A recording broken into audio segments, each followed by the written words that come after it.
Hey trappers, Dale Billingsley here, Billingsley Brand Lures. Guys, we got down here to Arkansas yesterday afternoon. We didn't get anything set today. Today was just kind of a get everything in order kind of deal and meet and greet farmers and landowners and that kind of stuff. But we do have a few otter that we left here that we caught down in Louisiana. We left them here on our return trip home in the freezer, so we got three of them laid out here. We're going to get them put up. I'm going to go ahead and scrape one for you and stretch it and show y'all. Maybe some of you newer or younger trappers can pick something up on this. So stay tuned and we'll get rolling here. All right, guys. So the first thing you're going to need is a pretty good sharp knife. And you're going to notice now this otter isn't too bad, but generally speaking, there'll be a big roll of fat down each side of that tail. And what you want to do is take your knife and you split. You don't cut through the tail, but you cut through the rolls of fat. And what that does is when you put that otter on the beam, then that will allow that tail to lay out there flat for you. Otherwise, it's going to want to roll on the edges and you're going to end up cutting it up. But if you'll split them, you'll get that tail to where it'll lay out flat for you. And I don't know how well you're going to be able to see it. It's not anything hard. Just take a sharp knife and just go down it and just split them rolls of fat is all you do. And just open that tail up. So anyway, we'll get things set up here and I'll start scraping him. All right, guys, so I've got my otter put on my beam here. And I like to start at so I do otters just like I do coyotes. I'll do the bottom third first and then work my way up. It just works easier for me. You're going to have to find out what works easiest for you. So I'm going to do his tail first. Sharp side of the knife. You've got a sharp side to dull side. Usually the out bow is the sharp side, the concave is the dull. That's usually the way it works. So anyway, take a sharp side of my knife and just start working it down here.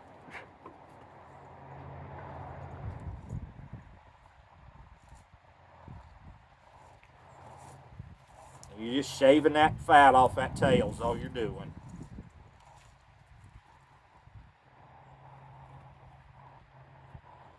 Been raining here all day and threatening to do it again right now. It's spitting, ain't it? Spitting rain right now.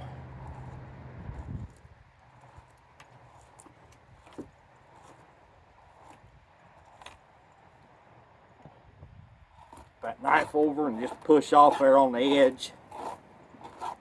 Pull that tail up to where you can work on it.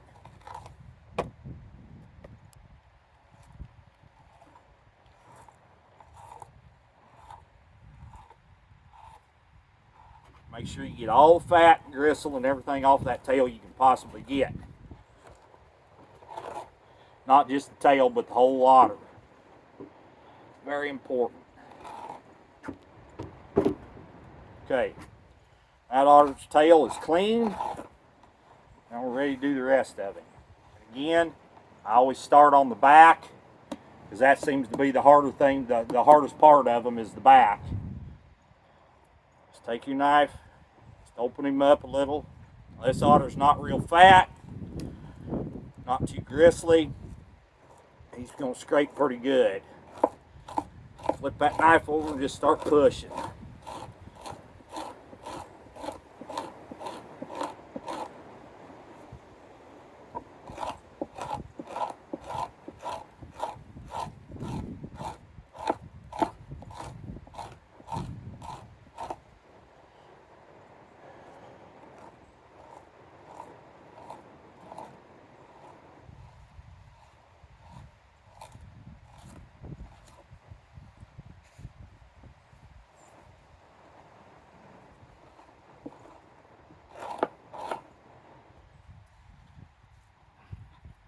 Sure you get all that fat you can off your beam before you pull that otter on down. You don't want to put that fat into the fur if you can help it.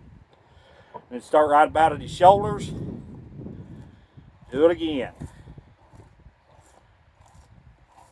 Get that otter opened up.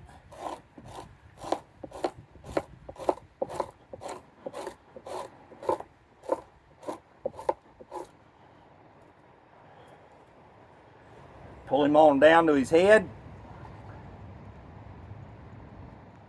kind of behind his ears. Now, if you're going to tan these, have these tanned, you need to scrape that head. Since these are just for the fur market, you start right behind their ears.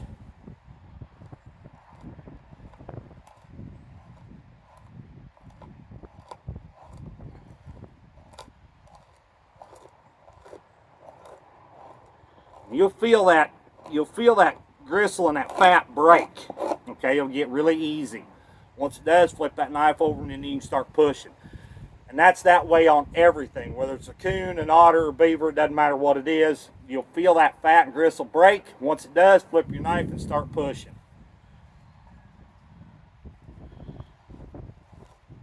Really tough membrane on these otter right there at his shoulders. And it just takes practice, that's all it is. It'll, you know, the more you do, the better you get, the more you can do. It's just one of them deals. Now, start on his flank here. 10 times fast. Yeah. Start on his flank. You want inside, bro? Come on.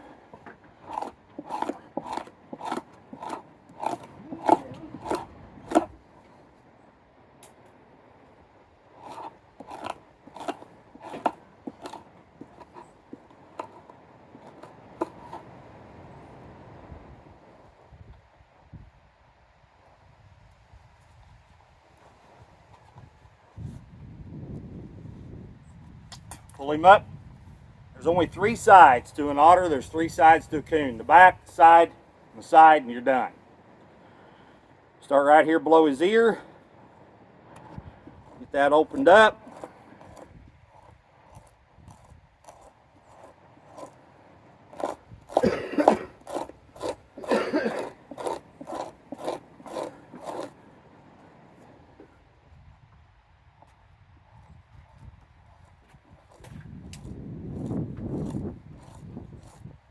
Come over top of that front leg. That front leg's just a little long, so we're going to go ahead and trim it off. You're going to take just some off. And it works better if you just use a knife instead of your scraping knife, but you use what you got at the time. Your knife's there.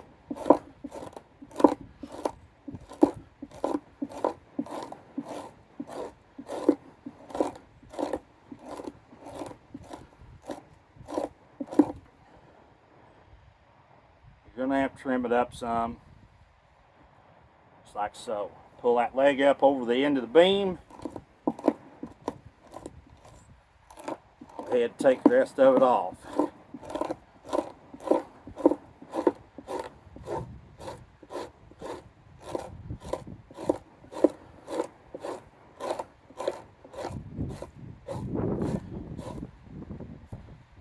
On down. Feed the coyotes. Feed the coyotes. You ain't thinking about that timber. Oh, I know. It's otter fat, though. It ain't beaver. Whatever beaver meat fat does to a dog's gut should be against the law.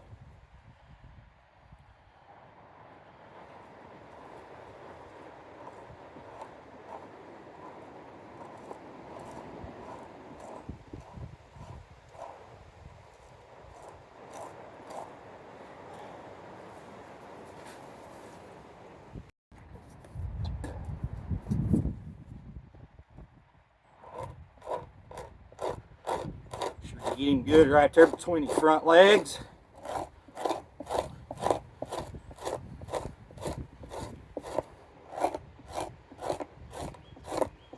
You hear that knife, that sound? That's the gristle. That's the gristle under the leather, or under the fat.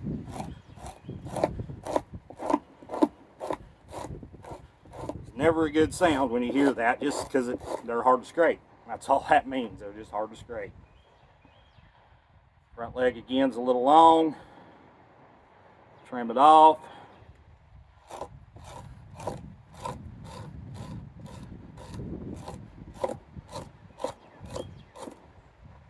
Pull it up.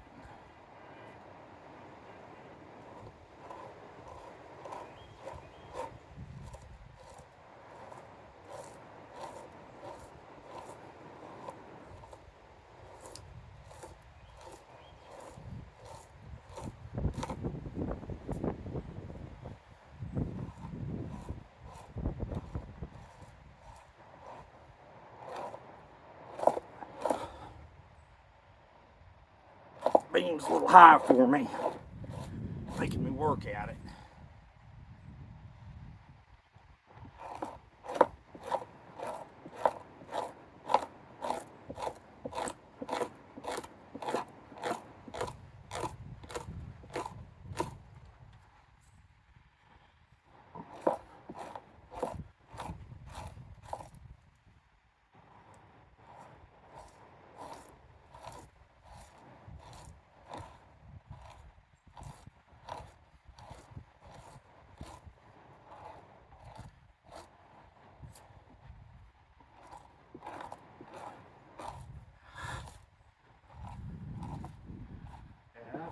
I said it happened. Yep, it does. There we go. One completed scraped otter. Now we'll get a board out here and we'll get him stretched. All right, guys, so we got our otter board. Excuse me. We got our otter. We're gonna slide him over the board. We're gonna make sure that the back is on the back and the belly is on the belly. That is very important. And then you're not really stretching these otters as much as you are shaping them, okay? Get a box of push pins.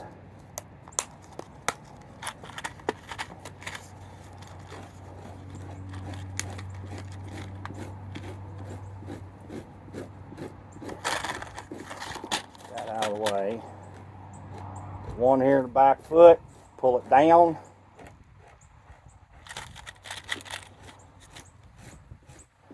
Then you just start keeping the form, so to speak, of the otter hide itself.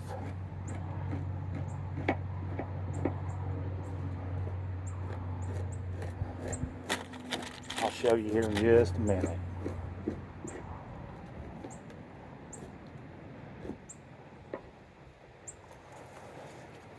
That's all you're doing. You're trying to keep the form and the shape of the otter hide.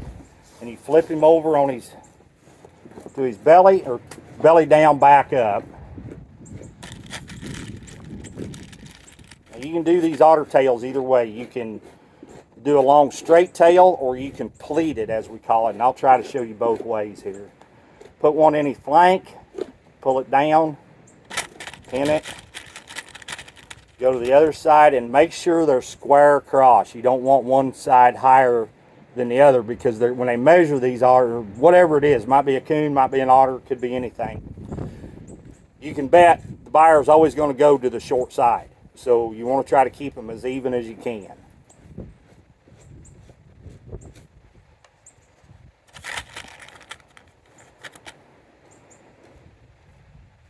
few of them here in these flanks, hold them down, make sure they're right.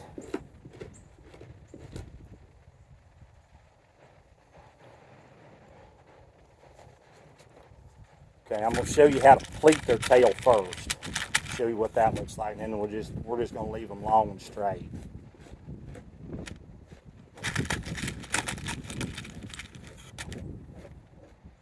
Pull that tail out as wide as you can get it.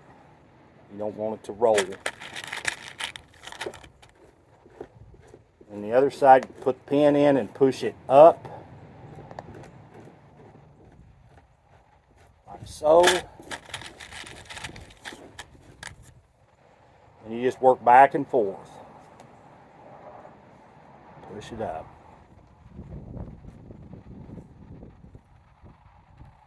Get in there.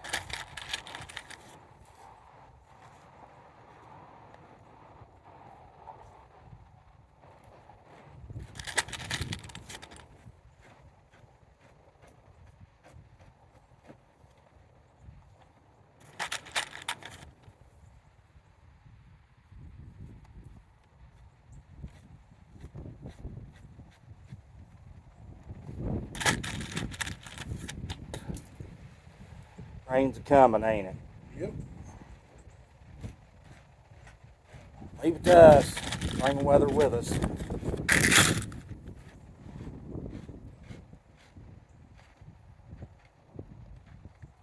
So anyway, when you pleat an otter tail, that's what it should look like. It'll be short and wide, okay? I'm gonna pop these out right quick, and we're just gonna do it long and straight, just because it doesn't matter which way you do them. It's kind of like putting coon on a board. They tell you, oh, you'll get more money if you put them on a board. No, you don't. Not a lick. Doesn't make any more money, any more difference.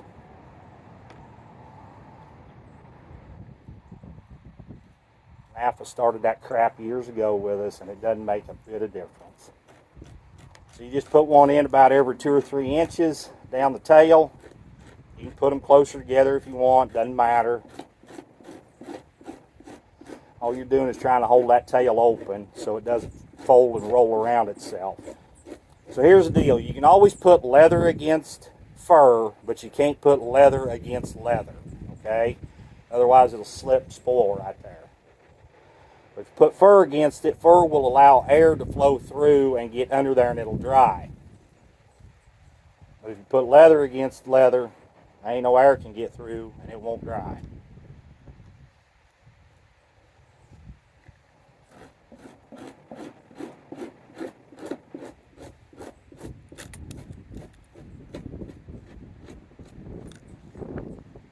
Just about got this otter stretched.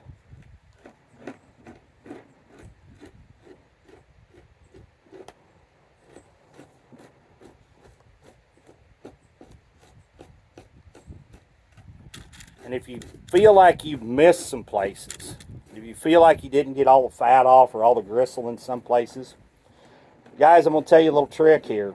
Borax. Borax is your friend in the fur shed.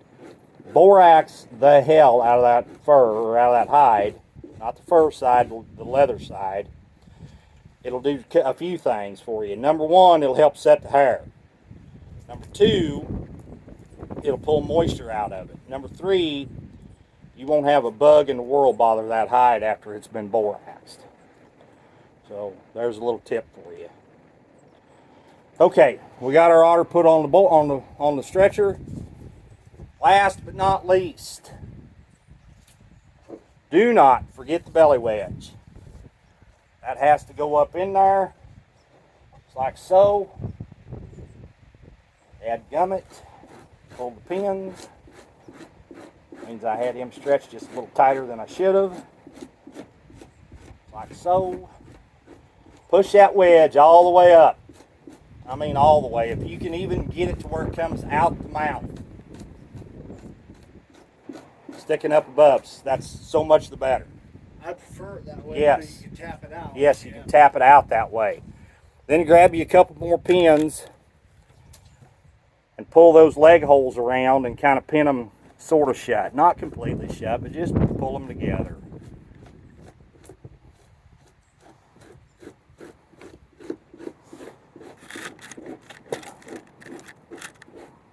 One more in that front leg. There. Yep. You just pin them shut just like so. That's all there is to it. And that otter is complete and done. He's ready to go inside and be finished drying. That's it. Hear the thunder? Yep, I hear it.